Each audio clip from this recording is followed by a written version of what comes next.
দুই পাশে সুবিশাল পাথুরি পাহাড়, পাহাড়ের ওপাশে বিশাল ঘন জঙ্গল, এর মাঝখান দিয়ে বয়ে চলছে স্বচ্ছ প্রবাহিত পানি। এটি শান্ত, ধীর, স্থির। পানির নিচে 50 ফিটের মতো গভীর। পানিটা প্রচণ্ড লেভেলের ঠান্ডা। স্থানীয় মরুদের সাথে কথা বলে জানা যায় এটা তারা বহু আগেই আবিষ্কার করছে। দাদা, এই দেবতা কুম আসলে আবিষ্কার কিভাবে হইলো, মানে কিরকম আবিষ্কার হচ্ছে ভাইয়া? জিনিসটা হচ্ছে কি, আপনার দেবতা কুম এমনিতে আবিষ্কার হয় না। আবিষ্কার আমরা নিজেরাই করছি বলতে পারেন। কুম শব্দের অর্থ মারমা ভাষায় জলাধার বা গভীর পানির গর্ত। আর মারমাদের বিশ্বাস এই জায়গায় দেবতারা থাকে, তাই দেবতাদের কুম থেকে এই জায়গাটার নাম হয় দেবতা কুম। মরদের বিশ্বাস এখানে কেউ যদি খারাপ মন মানসিকতা নিয়ে আসে সে আর ফিরে যেতে পারবে না। কিংবা উল্টোভাবে বলা যায়, ভালো মন মানসিকতা নিয়ে ঘুরতে আসলে আপনার কোনো সমস্যা হবে না। এটি অবশ্য মরদের একান্তই ব্যক্তিগত বিশ্বাস। যদি কেউ যদি খারাপ ব্যবহার যদি করে থাকে তো বিপদ হতেও পারে। আচ্ছা আচ্ছা, এটা আপনাদের বিশ্বাস? হ্যাঁ, ওটা গ্যারান্টি নাই। আপনি যদি সুস্থ মন মানসিক নিয়ে আপনি ঘুরেন, হ্যাঁ, তাহলে আপনি নিশ্চিন্তে ঘুরতে পারবো, ঘুরে যেতে পারবেন। বলছিলাম জনপ্রিয় পর্যটন স্পট দেবতা কুম এর কথা। বান্দরবান জেলার রোয়াংছড়ি উপজেলার শিলবান্দাপাড়ার নিকটই ঘন জঙ্গলের মধ্যে দিয়ে চলা প্রায় 650 থেকে 700 ফিট দীর্ঘ একটি কুম। দুপাশের ঘন জঙ্গলের কারণে এখানে সূর্যের আলো তেমন একটা পড়ে না বললেই চলে। রহস্যময় এবং অতুলনীয় সৌন্দর্যের এই কুমের উদ্দেশ্যেই আমাদের এবারের গন্তব্য। চলুন শুরু করা যাক।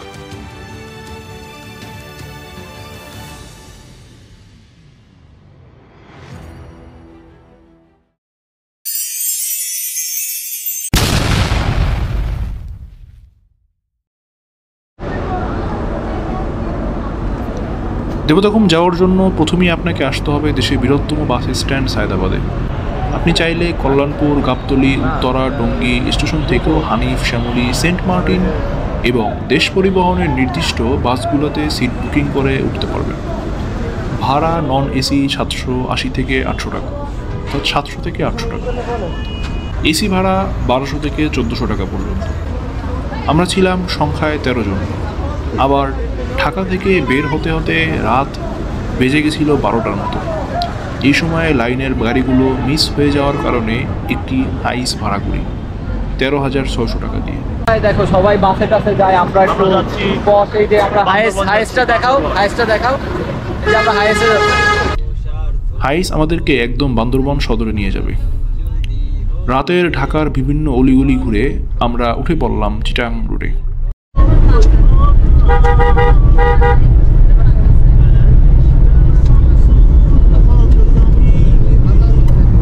গন্তব্য বান্দরবান সদর।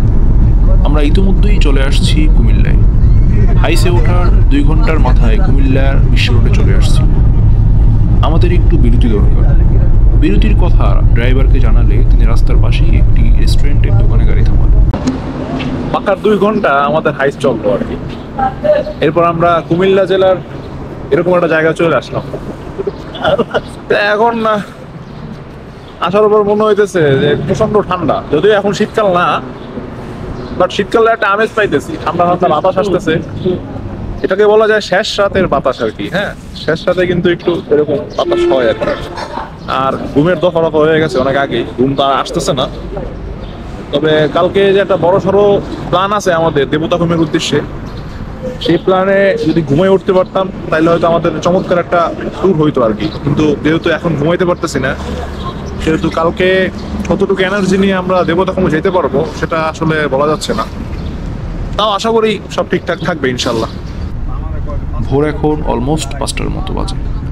আমরা এখনও চিটাগাং পার হতে পারিনি। যারা আসবেন তারা অবশ্যই 9টার মধ্যে বাসে ওঠার প্ল্যান করে দেন রওনা হবেন। সকাল 7টার দিকে চিটাগাং পার হয়ে হাটহাজারীর দিকে যাওয়ার পথে একটা গ্যাস স্টেশনে থামলাম। উদ্দেশ্য গ্যাস নেওয়া। গাড়ির গ্যাস ফুরিয়ে গেছে। এখান থেকে আমাদের একটা ছোট্ট বিরতিও হয়ে যাবে। যেহেতু আমরা সবাই ছিলাম ইউনিভার্সিটি এর ফ্রেন্ড সার্কেল, সো এটা ছিল আমাদের একটা র্যাক ট্যুর, তাই আমরা যথেষ্ট উৎফুল্ল ছিলাম।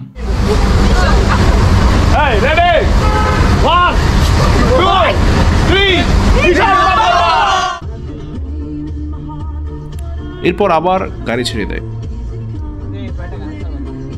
ঠিক 10:35 নাগাদ আমরা বান্দরবনে পৌঁছে যাই।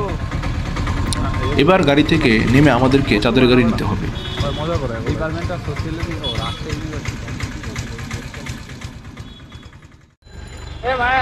ফাইনালি আমরা চাঁদের গাড়ি ঠিক করতে পারলাম। এই চাঁদের গাড়িটা আমাদেরকে কচ্ছপতলি পর্যন্ত নিয়ে যাবে। কচ্ছপতলি পর্যন্ত যাওয়া আসার খরচ 4500 টাকা, কিন্তু আমাদের প্ল্যান হলো গিয়ে কচ্ছপতলি না, কচ্ছপতলি থেকে ফিরে এসে আবার টানসি যাবো আর কি। সব মিলিয়ে ওদের রেট করা খরচ হলো গিয়ে 12,000 টাকা। চাঁদের গাড়িতে উঠে পড়লাম। বরাবরের মতোই আঁকাবাঁকা পাহাড়ি রাস্তা এটি। পুরো বান্দরবনটাই পাহাড়ি, সুতরাং পাহাড়ি রাস্তা তো হবেই স্বাভাবিক।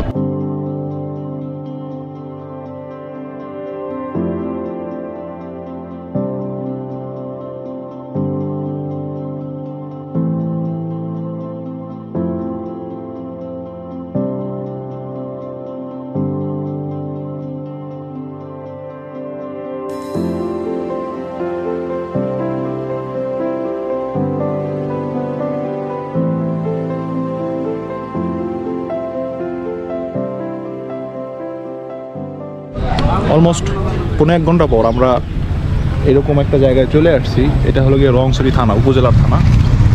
তো এখানে 2 কপি করে ভোটার আইডি ছবি লাগবে আর কি, ফটোকপি আর কি। আপনি চাইলে জেলা শহর থেকেও ফটোকপিটা করায় আনতে পারেন, আবার চাইলে এই এখানে ফটোকপির একটা মেশিন বসানো আর কি, প্রতি কপি 5 টাকা করে, সেটা দেখতেই পাচ্ছেন। সেখান থেকেও চাইলে করে নিতে পারেন আর কি, যদি একদম একান্ত না করে থাকেন। আর এখানে গাইড খরচ 1000 টাকা, আর সব কিছু গাইডই করে দেবে আর কি।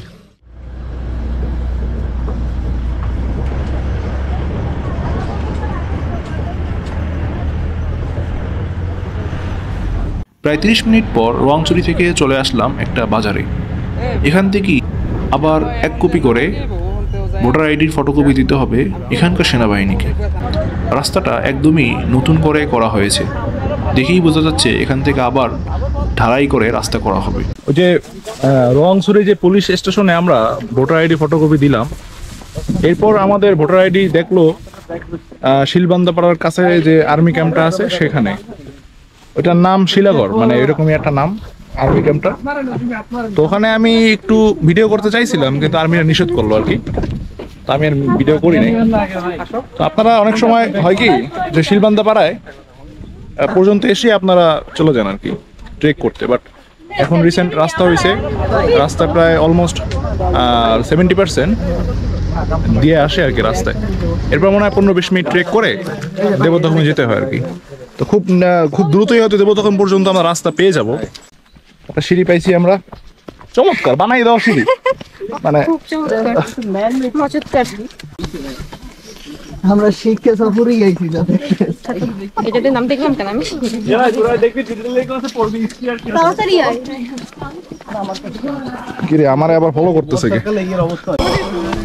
নিচে প্যারা নাই। আমি তো মনে হয় এই যে এখানে ঢাল দেখা যাইতেছে, মোটামুটি ঢালটা যদি আপনি পড়ে যান হাত পা ভাঙার সম্ভাবনা আছে। এই ডালটা যদি একটু স্লিপ কাটা যায় আর কি। পাহাড়ে আমরা ট্রেক করতেছি, তবে এই ট্রেকটা খুব একটা আমি ভালো লাগতেছে না, কেমন জানি একটু রুক্ষ একটা ট্রেক হয়ে যাচ্ছে। আরো সহজ লাগতেছে না? হ্যাঁ, সহজ লাগতেছে, মাটি সিঁড়ি বানানো, রাস্তা দেখা যাইতেছে আর কি।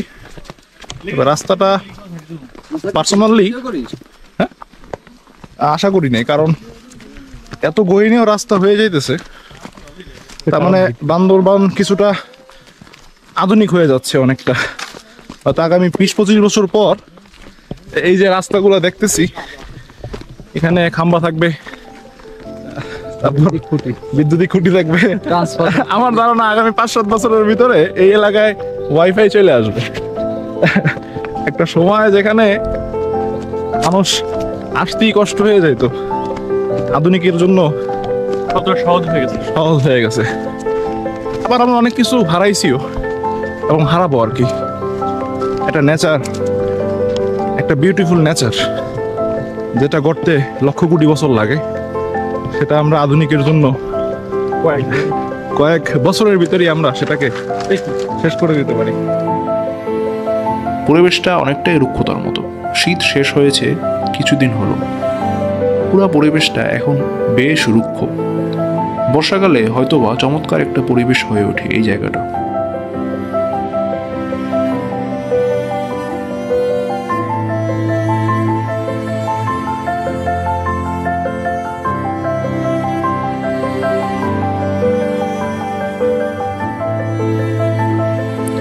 গাড়ি নামিয়ে দেওয়ার পরবর্তী 20 মিনিট শুধুই হাঁটলাম। এরপর চোখে পড়ল ছোট্ট সুন্দর একটি পাহাড়ি গ্রামের। এই পাড়াটার কি নাম তা আমি এখনো জানি না, বাট আমরা জেনে জানাবো আর কি।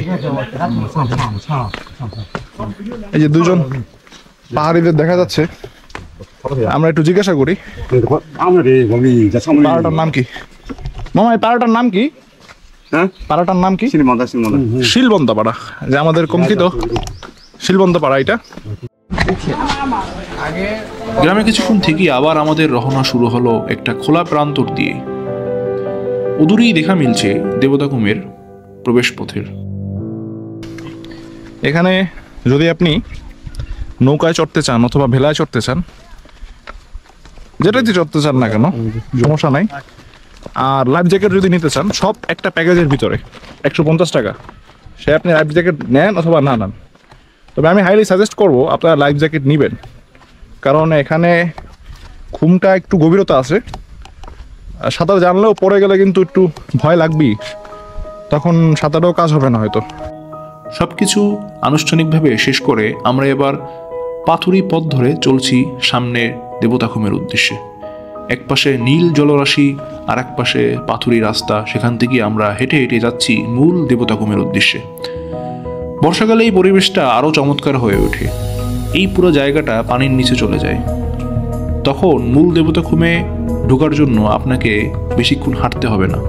একদম শুরু থেকেই চাইলে একটা ছোট্ট ডিঙি নৌকা অথবা বাঁশের ভেলা করে মূল দেবতাখুমে প্রবেশ করতে পারবেন। দেবতাখুমের খুব কাছে একদম, মানে ওখানে ভেলা দেয় আর কি।